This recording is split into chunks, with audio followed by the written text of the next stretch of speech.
Hello and welcome back. So let's go ahead and name this compound.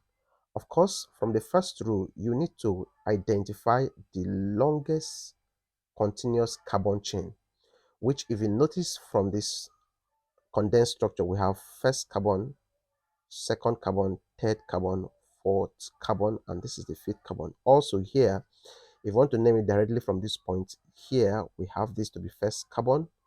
This position is the second carbon. Here we have the third carbon, the fourth carbon, the fifth carbon. So with all indication, you notice that we have 5 carbon atoms in main chain. And then so because it is 5, we get the name pent, which is a word root, right? Because I told you that the pattern of naming compound, the order of naming compound, you need to consider the prefix. And then we also consider the word root. We consider the primary suffix and also the secondary suffix.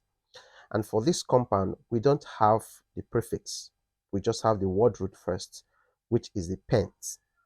Now we've gotten the word root, which is the longest continuous carbon. We also notice that we have on the third carbon, we have a functional group.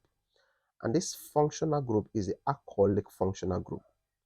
So hence we have the name because it falls on the third carbon. We have 3. Then we have pent already. Then this functional group, since it falls under the alcohol, alcohol usually have this representation when you're naming compound, which is this anol. Of course, it is the ol. We use this ol, which is the suffix, secondary suffix to represent it. So that's where we have this anol. All right, so the name becomes 3-pentanol. So this is the name of this compound. It's quite very simple if you just understand the basis of naming compound and how you can be able to work on this symmetric compound, knowing that this first one, this position there is carbon, first carbon, here is second carbon, here third carbon, fourth carbon, fifth carbon, just to get the word roots, and then also locate where the functional group is, if there is any double bond or the triple bond. All of these are some of the things we look out for when we want to name compound of this sort.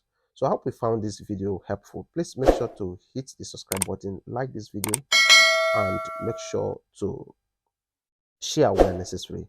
But one thing I want you to keep in mind before I drop this video is to make sure is for you to know that in the case of a symmetric compound, you can start the naming from any of the direction. It could be from this direction 1, 2, 3, 4, 5, or 1, 2, 3, 4, 5.